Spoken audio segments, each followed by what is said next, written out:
할렐루야.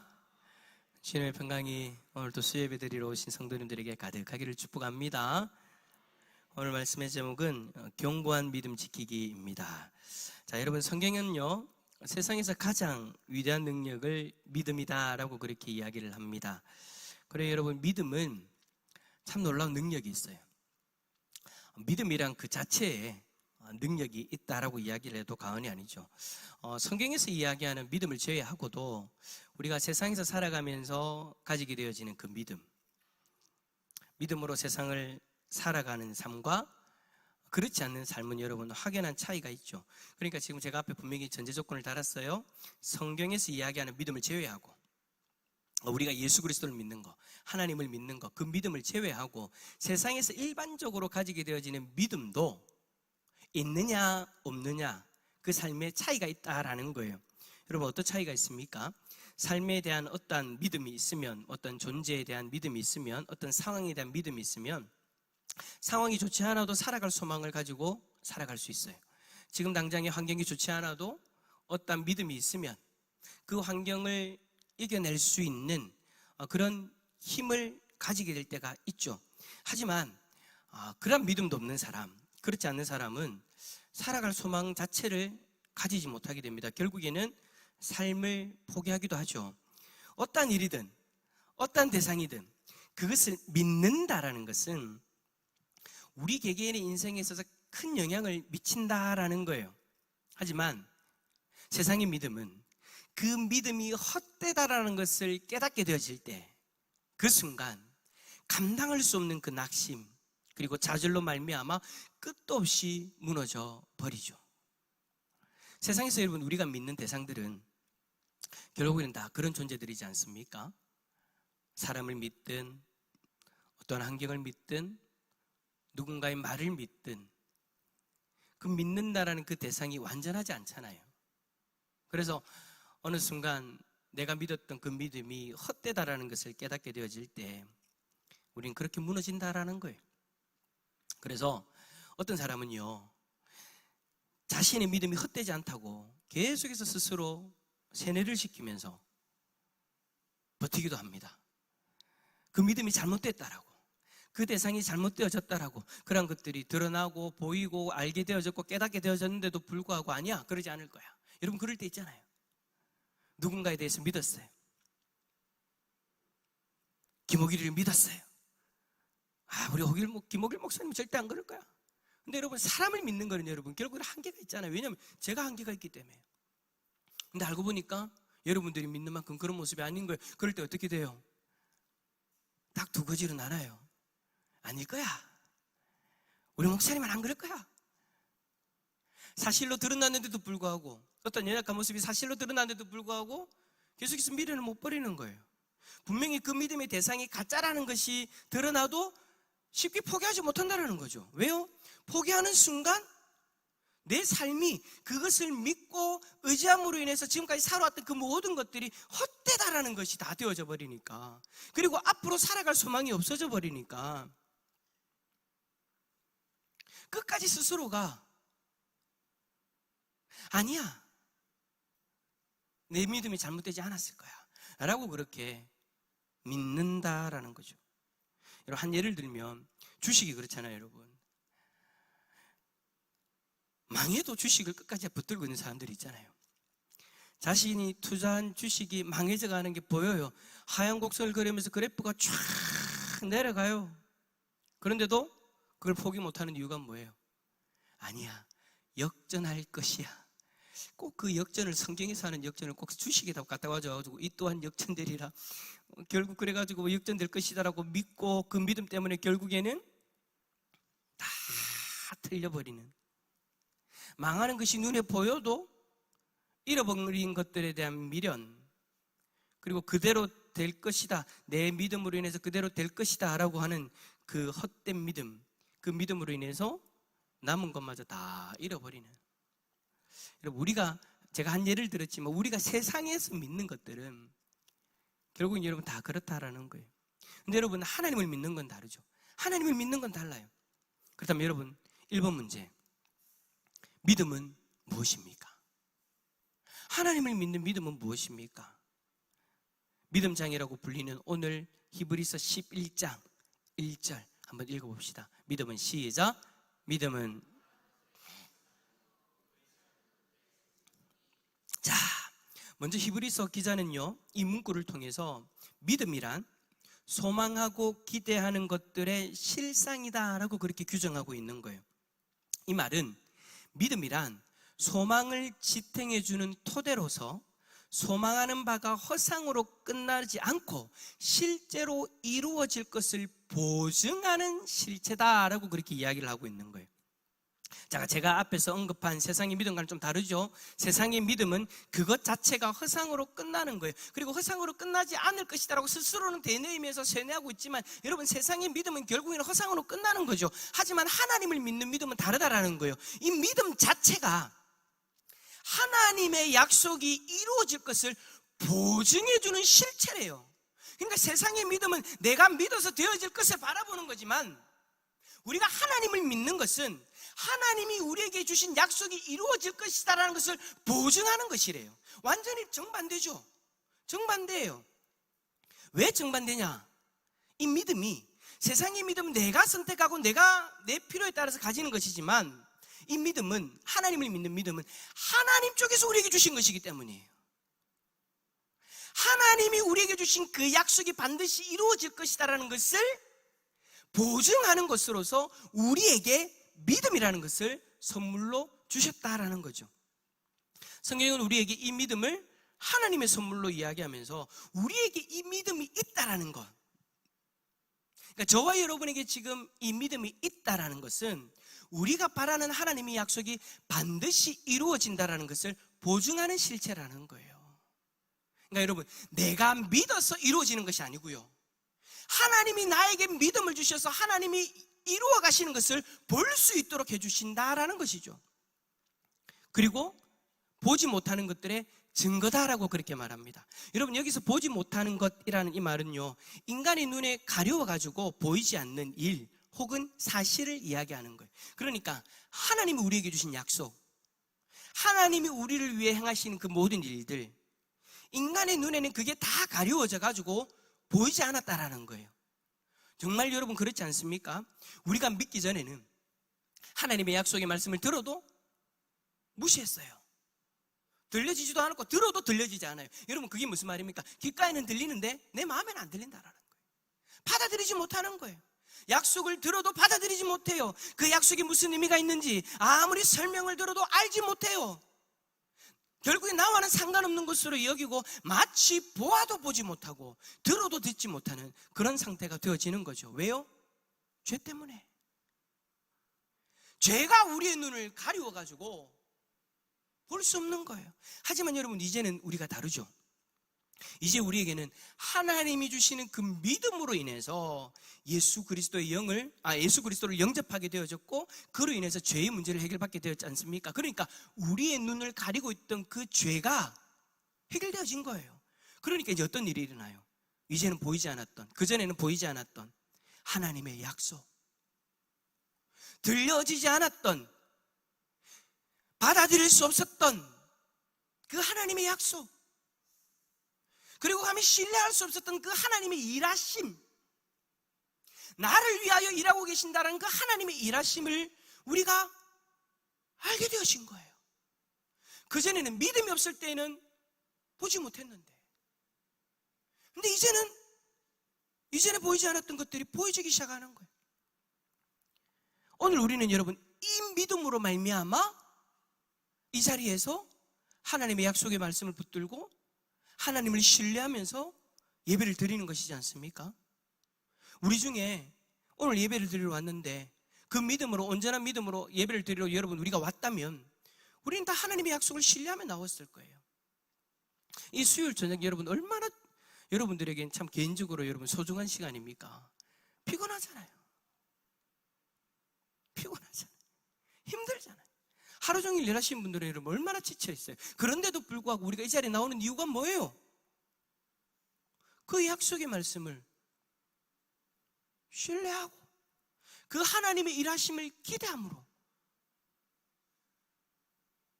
우리가 이 자리에 나올 수 있는 거잖아요.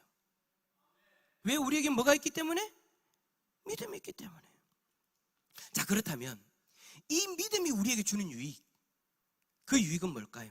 히브리서 기자는 이 부분에 대해서 구약 성경의 인물들을 쭉 이야기를 하는데 오늘 본문에서는 세 명을 이야기합니다. 그러니까 두 종류의 파트를 이야기를 하는데, 제일 먼저 2번 문제 한번 읽어볼까요? 시작. 아벨이 가인보다 더 나은 제사를 하나님께 드림으로 얻은 증거는 무엇입니까? 자, 아벨과 가인에 대한 이야기예요. 자, 4절 말씀도 읽어봅시다. 시작. 믿음으로 아벨은 가인보다 더 나은 제사를 하나님께 드림으로 의로운 자라 하시는 증거를 얻었으니 하나님이 그 예물에 대하여 증언하심이라. 그가 죽었으나 그 믿음으로서 지금도 말하느니라. 아멘. 자, 아벨과 가인의 이야기는 다 아실 거예요.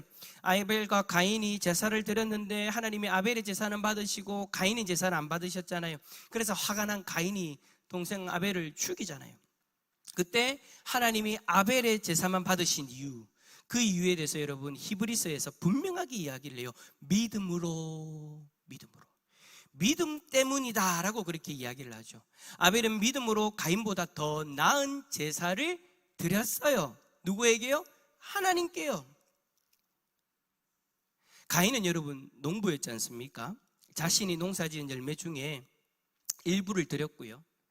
아벨은요 목자였기 때문에 양의 첫 새끼를 잡아가지고 그 기름을 구별하여 하나님 앞에 드렸어요. 여러분 여기서 기름으로 번역되어진 이 히브리어는요 살찐이라는 그런 의미가 있어요. 그러니까 무엇을 이야기하냐면 가장 맛있는 부분이다라는 거예요. 거기다가 여러분 첫 새끼예요. 첫 소산이에요. 첫 소산은 여러분 목자에게 있어서 너무나도 큰 의미가 있는 거잖아요. 자신의 목축업을 성장시켜줄 첫 출발점이에요. 첫 소산이다. 여러분 그 첫 소산으로부터 이제 시작되어지는 거예요. 근데 여러분 그 첫 소산을 하나님 앞에 드린다는 것은 그 출발점을 포기한다라는 거예요. 내가 얻을 수 있는 그 이익 포기한다라는 거예요. 내가 생각했던 그 계획들 다 포기한다라는 거예요. 뭐 때문에? 하나님 앞에 드리는 것 때문에. 그것을 통해서 고백되어지는 것이 뭡니까? 내 욕심, 내 계획 하나님 앞에 다 내려놓습니다. 이 소중한 것, 나의 출발점이요, 나의 계획이 다 담겨져 있는 이 첫 번째 소산, 이 첫 새끼를 내가 하나님 앞에 드립니다. 어찌 보면 여러분 아벨에게 있어서 전부예요. 그것을 하나님 앞에 귀한 것을 드리는 거예요. 다시 말하면 아벨은 첫 새끼를 잡아 가장 귀한 것을 드림으로써 하나님을 향한 믿음을 증명하는 거죠. 근데 가인은요 그냥 자신이 농사 지은 것 중 담지도 않고 별 의미가 없는 것들 그냥 모아가지고 하나님 앞에 드리는 거예요. 그러니까 하나님을 향한 믿음보다는 형식적인 것에 그냥 내가 이렇게 해서 나 제사 지냈어요 하고 끝내는 거죠. 그러니까 그 안에 뭐가 없다라는 거예요. 믿음이 없다라는 거예요. 이 제물에 담겨져 있는 그들의 마음, 그들의 믿음이 완전히 달랐던 거죠. 아벨은 온전한 믿음으로, 가인은 그냥 형식적인 믿음으로 제사를 드린 거예요. 여러분 우리도 하나님 앞에 예배를 드릴 때 이런 모습으로 나눠지지 않습니까? 하나님 앞에 예배를 드리기 이 자리에 왔어요. 어떤 사람은 이 한 번의 예배도 허투루 드리지 않기 위해서 하나님 앞에 온전한 믿음으로 찬양을 고백하고 말씀을 듣고 예물을 드리고 기도합니다. 앞에 서 있는 사람을 보지 않아요. 옆에 있는 사람도 보지 않아요. 이 예배의 순간만큼은 하나님만 바라보고 하나님 앞에 온전히 나의 가장 귀한 나의 삶을, 나의 시간을, 나의 마음을 하나님 앞에 드리며 나아가는 거예요. 아벨이 그랬던 것처럼. 하지만 어떤 사람은 그냥 예배에 참석했다라는 것만으로 자신의 의무를 다했다라고 여기는 거죠. 그 예배에 하나님을 향한 온전한 믿음으로 나아가는 것 의식하지 않아요. 오늘 이 예배를 위해서 아무런 노력도 하지 않아요. 그냥 나 오늘 예배 갔다 왔대 하고 끝인 거예요. 그렇게 되면 결국에는 이 예배 자리에서도 가인과 아벨의 이 두 가지의 예배의 모습이, 믿음의 모습이 나누어지는 거죠. 만약 우리가 아벨처럼 믿음으로 예배를 드린다면 여러분 우리에게 어떤 유익이 있다고요? 4절 말씀처럼 의로운 자라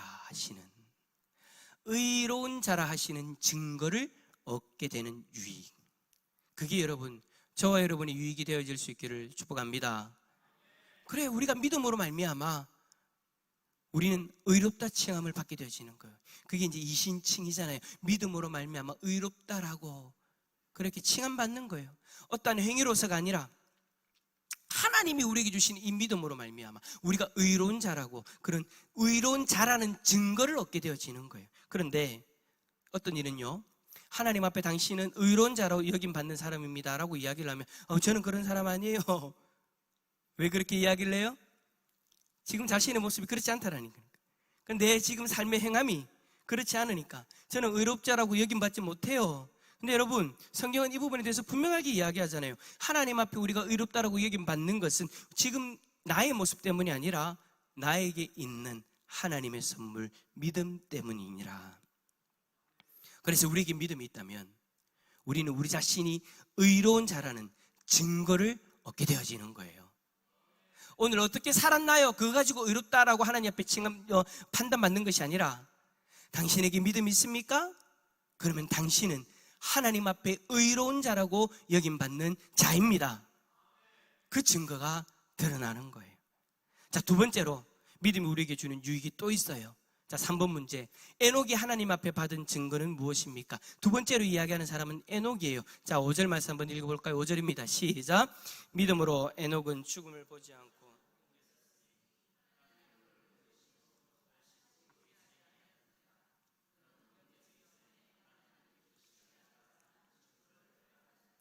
아멘. 자, 여러분, 에녹은 죽음을 보지 않고 하나님 앞에 올림받은 사람이잖아요. 그가 그렇게 하늘로 올림받고 나서는 더 이상 이 땅에서 그를 볼 수가 없었죠. 이런 놀라운 일을 에녹이 경험할 수 있었던 이유에 대해서 히브리서 기자는 분명하게 이야기합니다. 그의 믿음으로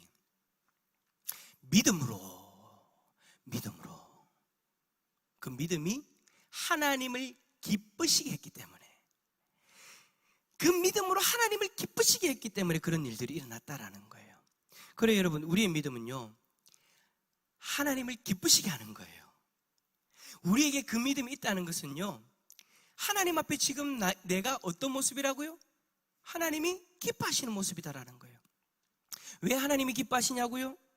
세상은 하나님을 버리고 하나님의 사랑을 거부했는데 우리는 믿음으로 말미암아 지난 주일 말씀처럼 하나님의 사랑을 받아들이고 하나님을 사랑하는 자가 되었기 때문에, 여러분, 하나님이 사랑하는 대상이 그 사랑을 받아들이고 하나님을 사랑한다면 여러분, 이보다 더 큰 기쁨이 여러분 어디 있겠습니까? 우리가 하나님 앞에서 이쁜 짓 해서 하나님이 기쁨이 되어진 것이 아니고 우리에게 있는 그 믿음이 하나님 앞에 기쁨이 되어진대요. 우리가 예수 그리스도를 믿는다는 것은 여러분 그런 유익이 있는 거예요. 우리 인생이 하나님 앞에 기쁨이 되어진다. 여러분, 솔직히 우리 중에 오늘 하루를 하나님 앞에서 완벽하게 사는 사람이 누가 있습니까? 생각이나 말이나 행동으로 저와 여러분이 오늘 하루 완벽하게 하나님 앞에 기쁨이 되어졌다 누가 있겠습니까? 그럼에도 불구하고 우리는 이 자리에 나와서 하나님 앞에 마치 오늘 기쁨이 되어진 것처럼 하나님 앞에 예배를 드린다라고 하나님을 마주보기 위해서, 하나님 앞에 나아가기 위해서 하나님의 존전 앞으로 나왔잖아요. 예배 자리는 여러분 우리가 하나님 존전 앞에 나가는 거예요. 그렇게 나올 수 있는 이유가 뭐냐? 그 믿음 때문에 하나님이 오늘도 나를 기쁘게 받아주시니까. 여러분, 만약에 하나님께서 오늘 하루에 나의 삶을 달아보시고 나를 오늘 심판하실 수도 있다, 하나님이 역정을 내실 수도 있다 한다면 우리가 어떻게 이 자리로 나올 수 있겠습니까? 우리 하나님이 그런 하나님이라면, 하나님이 예배 때마다 해초리 딱 들고 예배드리를 딱 넣으면 니는 오늘 몇 대 맞을래? 한 대 맞을래? 두 대 맞을래? 오늘 한 대 맞을지 됐나? 두 대 맞을지 됐나? 매번 예배 때마다 우리가 하나님 앞에 그렇게 되어지면 여러분, 우리는 저 같으면 매일 예배 때마다 맞을 것 같아. 그러면 이제 맞기 싫어가지고 오기 싫을 것 같아. 근데 여러분, 우리는 그런 걱정 안 하잖아요. 하나님 앞에 나올 때. 왜요? 저와 여러분에게 있는 그 믿음이 하나님 앞에 뭐가 된다는 것을 알고 있기 때문에, 기쁨이 되어진다는 것을 알고 있기 때문에, 그래서 그 기쁨으로 오늘도 우리를 맞아주시는 거예요. 그 기쁨으로 오늘도 우리의 예배를 받아주시는 거예요. 하나님 앞에 찬양을 할 때 좀 부족한 모습이라 하더라도 그 찬양을 흠양하시는 이유가 뭐냐? 기뻐 받아주시는 이유가 뭐냐? 저와 여러분에게 있는 그 믿음 때문에, 그 믿음 때문에 오늘도 우리를 기뻐 받아주고 계신다라는 이 사실 잊지 마시기를 바랍니다. 그래요, 여러분, 우리가 가진 믿음은요, 세상의 것과 달라요. 좌절하지 않기 위해서 억지로 우리가 붙들고 있는 것이 아니에요. 내가 필요해서, 나를 위해서 무언가를 믿고 의지하는 그런 믿음이 아니에요. 주를 향한 우리의 믿음은 하나님의 약속을 바라보고 하나님의 일하심을 신뢰할 수 있도록 하기 위해서 우리에게 주신 선물이에요. 이 믿음은 우리가 의로운 자라는 것의 증거이고 우리가 하나님을 기쁘시게 하는 자라는 증거인 거예요. 그러므로 저와 여러분이 아벨이나 에녹과 같은 믿음이 있다면 우리가 의로운 자라고 인정받는 것과 하나님의 기쁨이라는 그 사실에 대해서 확신을 가지시기를 축복합니다. 그리고 그 믿음에 합당하게 의로운 자라고 불림받으면 의로운 자로서의 삶을 살아가자고요. 그리고 하나님의 기뻐하시는 자라고 증거되어지고 불려진다면 하나님이 기쁨이 되기 위해서 노력하자고요. 그러한 우리의 인생이 되어질 수 있기를 예수 그리스도 이름으로 축원합니다.